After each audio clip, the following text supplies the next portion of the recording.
আপনি যখন বাচ্চার বাবা মা হবেন, আপনার হলো বাচ্চা যখন স্কুল গোয়িং হবে, তখন আপনার প্যারেন্টস মিটিং গুলোতে অ্যাটেন্ড করতেই হবে। Please like and follow. Hello everyone, this is Fatema, welcome Fatema blogs.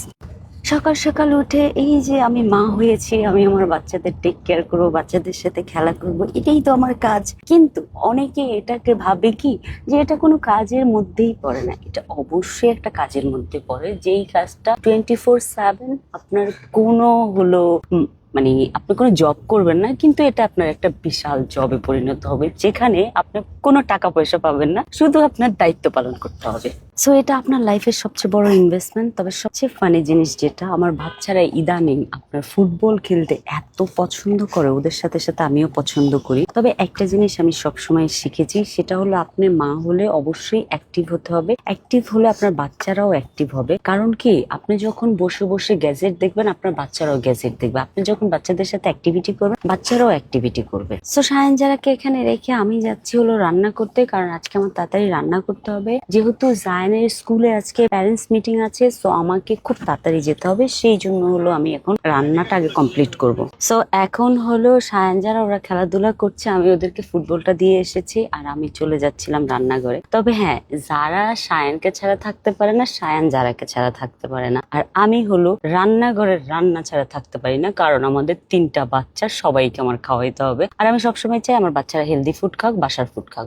তো সেই জন্য আমি এভরিডে রান্না করি, ফ্রেশ খাবার রান্না করি। তো আমি রান্না টান্না কমপ্লিট করে আমি এখন রেডি হচ্ছি, আমি যাব জায়ানের স্কুলে। সেই জন্য আমি যখন রেডি হয়েছি, আমার দেখা দেখি তো সায়ান যারা মাথা খারাপ হয়ে গিয়েছে, তারাও আমার সাথে যাবে। আর আমি এটা খুব এনজয় করি, আমার বাচ্চাদেরকে কোথাও সাথে নিয়ে যাওয়াটা। কারণ আমার বাচ্চারা আমি বাসায় না থাকলে আমি চাই না হেল্পিং হ্যান্ডদের কাছে থাকুক, আর ওরা হলো গ্যাজেট দেখে, সো বাচ্চারা ওদের সাথে গ্যাজেট দেখে। এটা বাস্তবতা। সো অনেকে এটা খারাপ দৃষ্টিতে দেখেন না প্লিজ। যারা আমার ভিডিও দেখেন, তারা এই জিনিসগুলোতে একটু কেয়ারফুল হইতে হবে। কারণ এখনকার সবাই হলো স্মার্টফোন চালায়। সো স্মার্টফোন চালানোর কারণে ওরা যখন আপনার গ্যাজেট দেখবে, আপনার বাচ্চারাও গ্যাজেট দেখবে। সো অনেক বেশি জ্ঞানের কথা বলে ফেললাম। যাই হোক, জ্ঞানের কথা বলতে বলতে জায়ানের স্কুলে চলে এসেছি। এখানে হলো জায়ানের স্কুলের প্রেজেন্টেশন দেওয়া স্টার্ট করলো আমাদের প্যারেন্টসদের সামনে, যে কিভাবে বাচ্চাদেরকে কি কি পড়াবে, কি কি করবে এগুলা। সো এগুলা দেখে টেকে আমরা হলো জায়ানকে নিয়ে আমরা এখন বাসার উদ্দেশ্যে রওনা দিলাম। তারপর আশায় চলে আসলাম। এসে হলো যারা হলো সায়ানের জুতা খোলা নিয়ে ব্যস্ত হয়ে গিয়েছে। তো সায়ানের জুতা 3জন মিলে খুলছে, আর সাথে আমিও তাদেরকে হেল্প করছিলাম। হ্যাঁ, তবে একটা জিনিস আমার খুবই ভালো লাগে, আমার বাচ্চারা যদি একজন প্রবলেমে পড়ে, 2জন ঝাঁপিয়ে পড়ে।